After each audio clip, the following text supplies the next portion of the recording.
لا یخنۍ ورېخوا جګړو ځپلي ماشومان په باراني موسم کې له دې کبله د خلکو بوټونه رنګ او ځینې نور یې سوال کوي چې نه هرې کورنۍ ته یوه ګوله ډوډۍ پیدا کړي خو وایي سره له دې چې کار کوي بیا هم پر دې نه توانېږي چې له سهار راهیسې یوه روپۍ هم لاسته راوړي د دوی پر څرو له ورایه د خفګان نښې ښکاري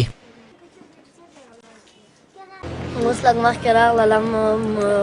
12 بجې دي ورپه مې ګټل نه ده غریبي ده او پیسې نشته سره پلار مې مشرتوب کې او پلار مې همداسې پیسې نه ګټي پلار مې ولټولوي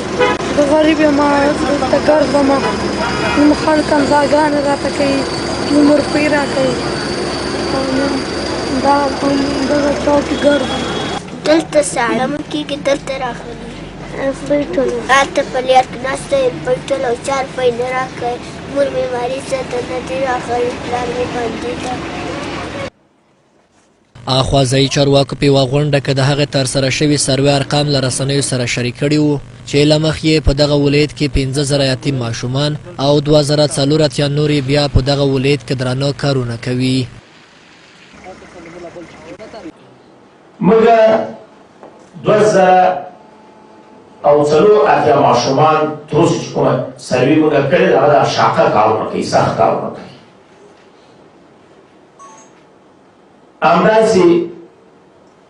تر 300 کسان ماشومانو پورې هغه سوالګر دي او په دغه کوڅو بازارونو کې سوال کوي یا سپېرني دوی یا بل کار کوي یا موټر ته ولاړ دي زموږ 15,000 د شهیدانو اولادونه دي چې پکې امنیتي ارګانونه شاوخوا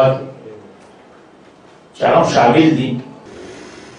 څو لسیزو جنګ جګړو په افغانستان کې پر ځوانانو سربیره له کوچنیانو هم خپل راتلونکی بې درکه کړی چې له کړاوه ډک ژوند یې لکه غر په مخه کې ولاړ دی